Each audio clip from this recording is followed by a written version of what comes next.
It's Friday, October 18th, and this is the Daily Medical News, where we bring you the top headlines in clinical medicine, plus an in-depth look at the day's biggest story. I'm Nick Andrews.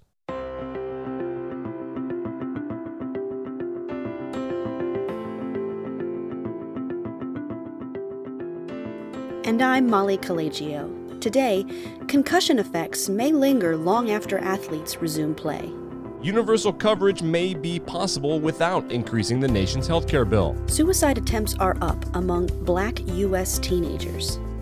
And there are more options available to treat patients with hyperhidrosis. Plus, in utero Zika exposure can have delayed consequences in children who appeared healthy at birth.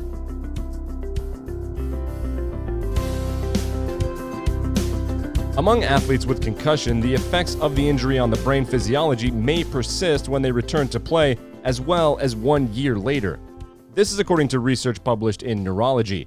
In the study, researchers report that MRI measures from 24 athletes who had concussion significantly differed from the measures from controls at various time points.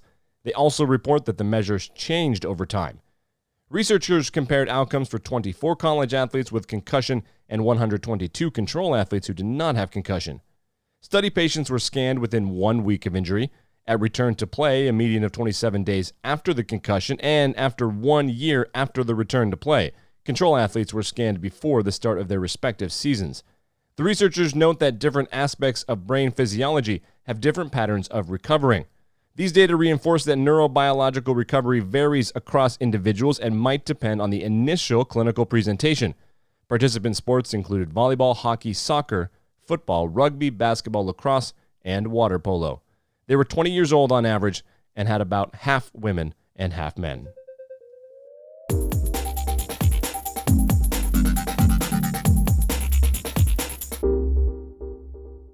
Confused by the current debate on universal health insurance coverage and how to pay for it?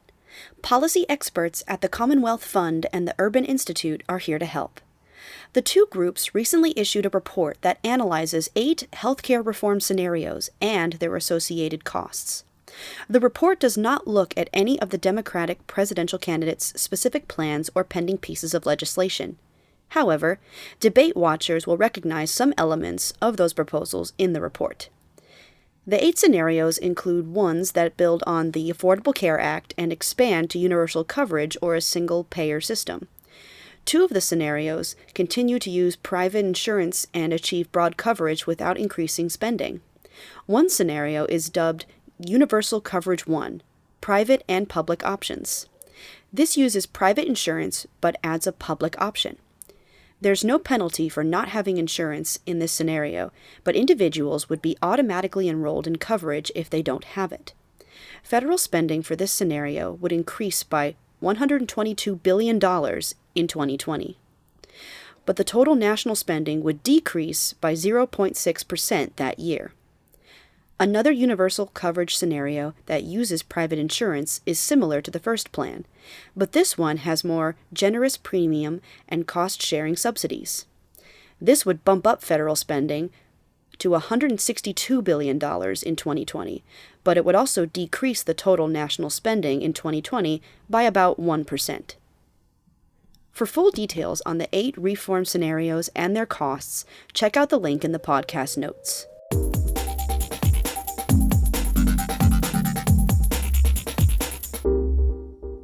And the rates of suicide among black teens in the U.S. is up. The rate grew from 1991 to 2017, according to new research published in Pediatrics. White younger people have had historically higher rates of suicide attempts compared with their black counterparts. This study provides some evidence to the contrary. In this study, researchers analyzed data from the Youth Risk Behavior Survey. They examined just under 200,000 teens. During the study period, the weighted overall prevalence rates of suicidal ideation, planning, attempt, and injury due to attempt were 19%, 15%, 8%, and 3% respectively. The researchers say their findings reveal that over that span, almost 1 in 5 adolescents are thinking about suicide. The researchers also report that 1 in 10 of these patients have a suicide plan. In an accompanying editorial, Dr. Benjamin N. Shane wrote a seemingly counterintuitive fact. Black teens still have lower rates of suicide than white teens despite the greater, long-standing difficulties encountered by black adolescents, including disparities in mental health treatment and disproportionately higher stressors, racial discrimination, and childhood abuse and neglect, as well as other adverse experiences, such as poverty. You can read more from the commentary as well as the data by clicking the link in the podcast notes. The Daily Medical News will be right back after this message.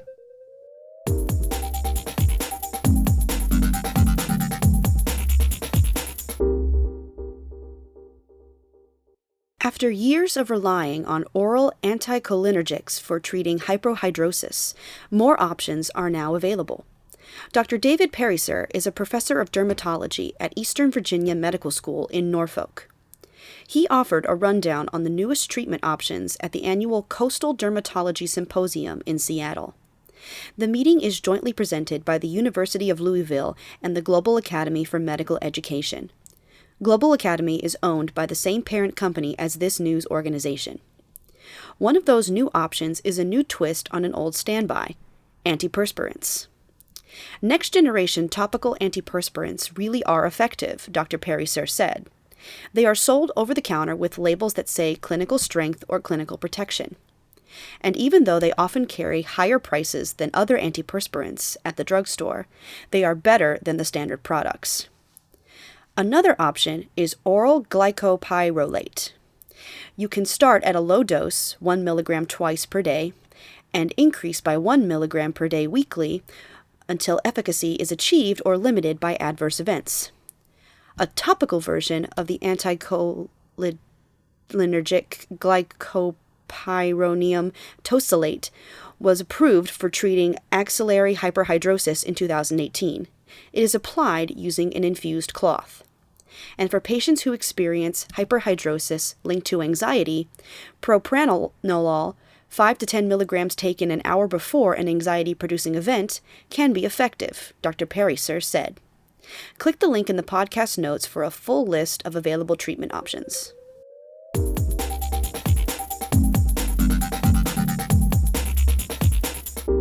And finally today, evidence continues to mount that infants born to moms infected with Zika virus during pregnancy can have neurodevelopmental abnormalities as they age, even if they showed no defects at birth. This is according to a follow-up of 890 Colombian children who were tracked by epidemiologists from the CDC. These data were reported at the 2019 Annual Infectious Diseases Week in Washington. The researchers report that after a 2-year follow-up, 852 of the 890 neonates studied did not have a detectable birth defect at delivery. However, 5% of those born without defects went on to show some sort of neurodevelopmental sequelae up to 24 months of age. In addition, researchers report an alert incidence between 15 and 20% of those born without birth defects of a possible neurodevelopmental issue in the 4 domains that were studied.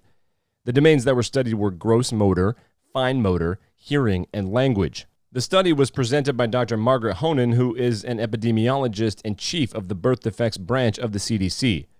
The study involved an enhanced surveillance program launched by the CDC back in 2016 in 3 regions of Colombia and included nearly 1,200 pregnancies that were accompanied by Zika virus symptoms in the mother, as well as a reported pregnancy outcome. Nearly half of the Zika infections occurred during the first trimester and about 1/3 occurred during the 3rd trimester. However, fewer than 1/3 of the pregnant women underwent some type of lab testing to confirm their infection. The birth defects identified among the infants born from an apparently affected pregnancy included brain abnormalities, eye anomalies, and microcephaly, with 5% of the 1,100 live births showing one or more of these outcomes. The neurodevelopmental deficits identified during the follow-up included seizures, abnormalities of tone, movement or swallowing, and impairments of vision or hearing. And that's it for today's Daily Medical News. Remember to check out the latest episodes of CardioCast and the Post Call podcast. CardioCast and Post Call have new episodes dropping each and every Friday. For MD Edge, I'm Nick Andrews. Our contributors this week include Tara Haley, Randy Dotinga, Ted Bosworth, Jake Ramali, Gregory Twachtman, Heidi Spleet, Jenny Smith, Richard Franke, Doug Brunk, Alicia Gallegos, Will Pass, Bianca Nogrady, Carrie Oakes, Jeff Craven, Steve Semino, Mitchel Zoler, and Jim Kling. Our editors include Terry Rudd, Mary Ellen Schneider, Catherine Hackett, Therese Borden, Mark Lesney, Catherine Nellist, Jeff Evans, Katie Lennon, Elizabeth Meshkati, Laura McGlade, Gina Henderson, and Glenn Williams. Our news team is led by executive editors Denise Fulton and Kathy Scarbeck, and I'm Molly Collegio. Have a great weekend, and we'll see you again next week.